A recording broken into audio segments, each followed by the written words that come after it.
Olá, tudo bem? Meu nome é Aline Dermiglio, sou psicóloga clínica e eu quero conversar um pouquinho sobre ansiedade, tá? O que é ansiedade, né? Quais são os principais sintomas, né? Isso não generalizando, cada caso é um caso, mas eu vou falar do que normalmente quem está passando por um processo ansioso sente, né? Então, angústia, dor no peito, aquela cabeça que não para de pensar o tempo todo, muito ligada, não come bem, ou come demais, ou o sono fica muito instável, né? Ou dorme demais, ou dorme de menos. Se você se identificou com algum dessas características que eu passei, então fique atento que a gente vai falar, tá? A ansiedade nada mais é que uma antecipação de acontecimentos futuros, tá? É quando eu já fico sofrendo, imaginando que alguma coisa vai acontecer. Só que a ansiedade nem sempre é ruim, ela pode ser boa ou pode ser ruim, tá? Quando que a ansiedade ela é boa? Quando ela faz com que eu me antecipe aos meus compromissos, que eu já deixe tudo preparado, tudo certinho. E ruim é quando ela realmente inviabiliza meu cotidiano. É quando eu fico conferindo várias vezes, né? Por exemplo, se eu fechei a porta de casa, se o gás foi desligado, né? Eu fico presa a esse processo ou às vezes nem consigo fazer outras atividades por conta disso, tá? A ansiedade, ela se torna excessiva. Quando ela se torna muito excessiva, ela pode se transformar num distúrbio de ansiedade, ou seja, numa doença, tá? No transtorno de ansiedade, as pessoas, na verdade, elas não têm tempo para agora, elas sempre sofrem por antecipação uma situação, né? Aconteceu não, mas já tem todo o sofrimento. Trata-se uma preocupação com o que pode vir a acontecer, tá? Que pode ser um perigo real, pode ser um perigo imaginário, tá?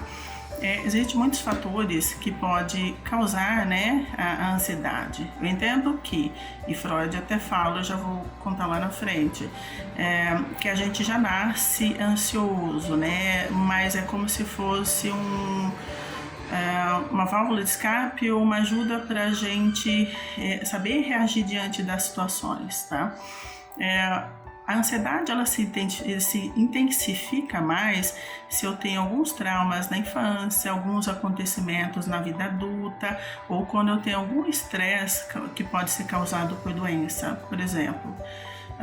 Se eu passei por um processo de rejeição enquanto criança, quando na fase adulta eu me vejo uma situação muito parecida, né, de alguém que não quer conversar comigo, quando o namorado termina o namoro, eu posso ficar no processo ansioso, porque eu associo o que aconteceu lá no passado, né, e eu acho que vai acontecer de novo, então eu já começo a pensar lá no futuro, que esse processo novamente vai acontecer, que novamente eu vou passar por uma situação ruim, de desconforto, exatamente aquilo que eu vivenciei lá atrás.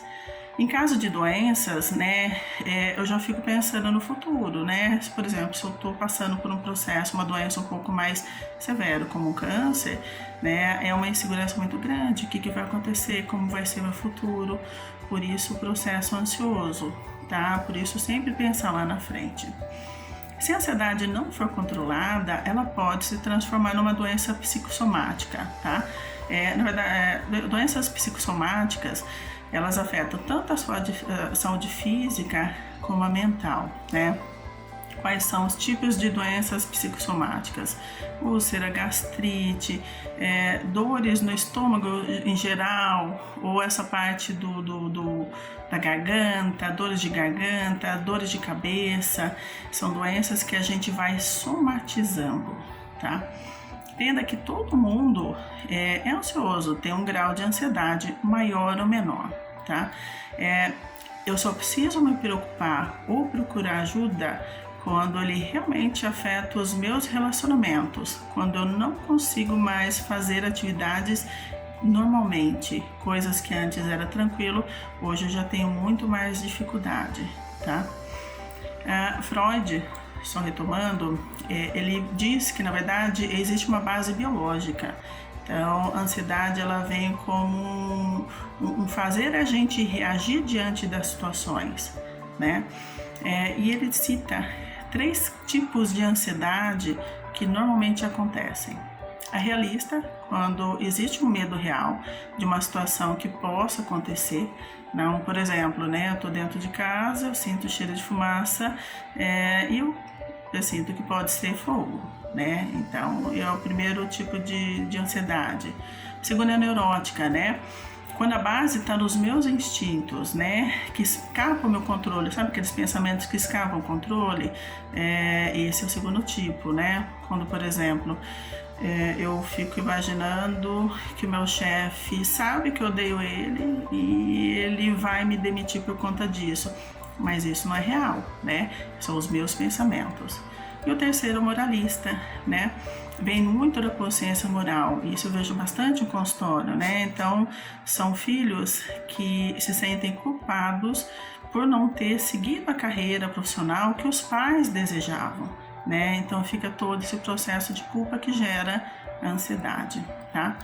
Existem casos de ansiedade que pode gerar depressão, e tem pessoas depressivas ansiosas, ou depressivas com picos de ansiedade. São doenças diferentes, muito parecidos em alguns sintomas, como por exemplo estresse, medo, insegurança, mas são de fundamentos diferentes. A forma como advém, como a gente sente e percebe é diferente. Tá? Mas precisa ficar de olho, precisa realmente identificar e procurar ajuda de um profissional da saúde, tá? Ansiedade a gente pode classificar, na verdade, em distúrbios ou transtornos para diferenciar, para a gente tentar identificar, que tipo de ansiedade que eu estou tendo, tá? Uma mais conhecida que normalmente acontece é o transtorno de ansiedade generalizada. Quando eu tenho uma sensação persistente que a qualquer momento tudo vai dar errado e a vida vai tomar um rumo muito ruim, fazendo com que a pessoa perca o controle. Outro transtorno de ansiedade pode ser a síndrome do pânico, porque quando a pessoa sem motivo aparente, ela acha que vai morrer e ela tem sintomas de que vai ter um infarto ou que vai ter uma síncope, Normalmente a pessoa tem formigamento na mão, dor no peito, náuseas, vômitos e por aí vai. Transtorno obsessivo compulsivo, TOC, tá? Quando a pessoa tem ideias muito obsessivas ou comportamentos compulsivos, tá? Conferir várias vezes se a porta está fechada ou não, fazer contagem mental na cabeça, 1, 2, 3, 1, 2, 3, fazer listas mentais, e isso é reflexo da ansiedade. Quando eu tenho um transtorno do estresse pós-traumático, tá? Isso faz com que a situação, por exemplo, eu sofri um acidente de carro, ou passei por um trauma muito grande, ou eu vi alguém se acidentar, ou eu fui vítima, e aquela cena, ela volta como se fosse um flashback, o tempo todo ela volta na minha cabeça. E por último, tem a fobia social, quando eu tenho medo exagerado de sair de casa, de encontrar com pessoas, de me relacionar, de conversar, tá? E a ansiedade noturna, tá? A ansiedade noturna, ela compromete com muita gravidade o sono, tá? O que acontece na ansiedade noturna? É quando eu não consigo dormir, exatamente porque eu não relaxo, eu fico o tempo todo voltando meus pensamentos para tudo que aconteceu durante o dia, É como se eu tentasse resolver ou tomar uma atitude de tudo que eu não consegui fazer durante o dia e, consequentemente, eu não consigo relaxar, tá? Quando que a ansiedade ela deixa de ser normal, tá? Quando eu fico muito apreensivo, quando eu já não consigo mais fazer atividades normais e quando eu apresento alguns sintomas psicológicos e físicos. Quais são eles? Tá? Vou dar alguns exemplos, não necessariamente são todos, tá?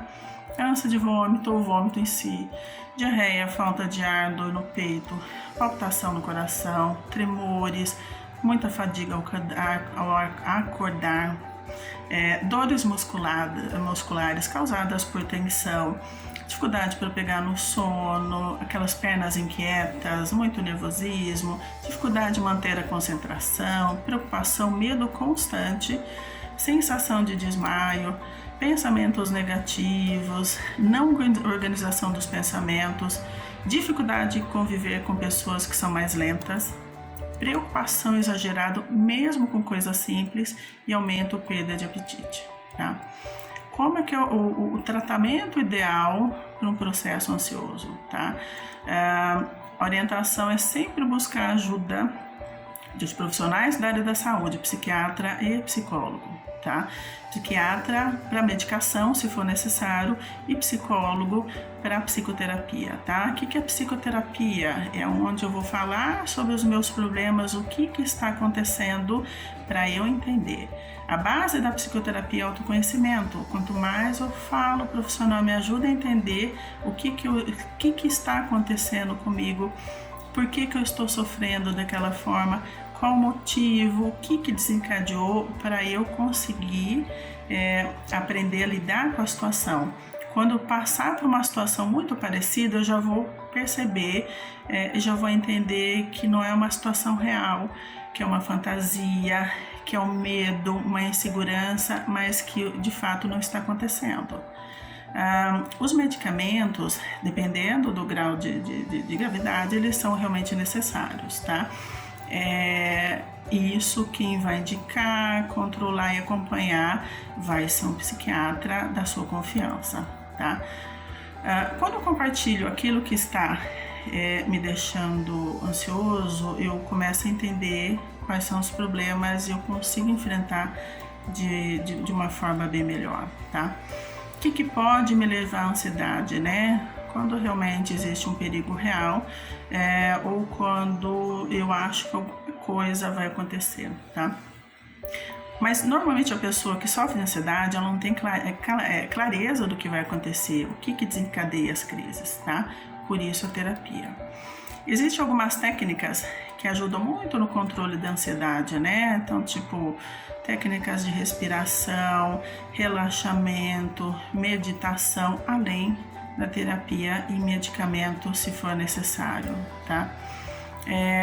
Dentro da psicoterapia, é bacana o encorajamento para a pessoa tentar sair daquela situação, enfrentar um problema e retomar a rotina, a sua atividade como era antes das crises de ansiedade, tá? O que acontece bastante dentro da ansiedade é a autossabotagem, né? Então é quando eu deixo de tentar ou fazer as coisas porque na minha cabeça eu já acho que vai dar errado. Por final de contas, eu já tive uma situação lá no passado que foi muito ruim, que foi uma experiência muito desagradável. Então, o processo de autossabotagem, ele é o que mais implica dentro do processo ansioso. Quando eu percebo isso, eu começo a me policiar para não me sabotar, por exemplo. Se eu já fui numa festa e tive uma situação muito ruim, desagradável, eu começo a evitar de participar de festas. Se eu percebo isso, né, eu vou, mesmo com medo, mas eu começo a enfrentar, tá? Como é que eu posso diminuir a ansiedade, né? Quando eu cometer algum erro, eu tenho que sempre me perdoar, né? Porque os erros normalmente levam a um processo ansioso justamente pela culpa. Eu fico me culpando e achando que novamente eu vou errar ou eu não perdoo o erro que eu cometi lá no passado. Não ser tão rigoroso com os defeitos, incapacidade dos outros ou suas. Concentrar-se naquilo que faz, não fugir daquilo que aflige, tá? É melhor encarar o problema de frente e tentar resolver de uma vez só, tá? Não ficar adiando por muito tempo uma decisão, isso também pode deixar muito ansioso. Meditação, atividade física, alimentação adequada, né? Isso tudo ajuda bastante, tá? Se a ansiedade realmente está te deixando fora do normal, se você percebe que você não está conseguindo ter uma qualidade de vida boa, procure ajuda de um profissional, tá? Psicólogo, psiquiatra, eles vão te ajudar nesse contexto. Esse vídeo, ele vem com uma orientação, né? Só para você entender um pouquinho sobre o que é ansiedade, tá? Mas isso não substitui a procura de um profissional da área da saúde, tá bom? Obrigada pela atenção, espero ter ajudado. Até logo.